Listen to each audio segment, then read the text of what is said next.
Pagdating ni Jesus, nalaman niyang 4 na araw nang nakalibing si Lazaro.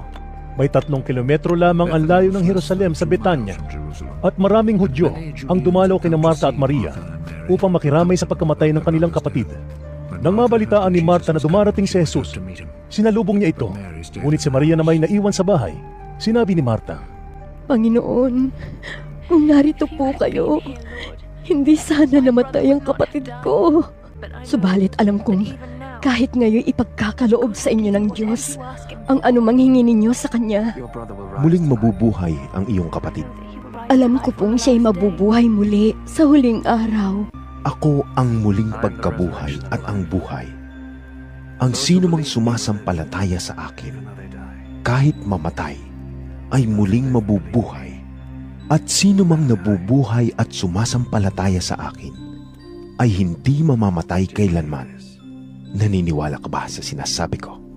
sumagot siya, Opo, Panginoon. Naniniwala po akong kayo ang Kristo, ang anak ng Diyos na inaasahang darating sa sanlibutan.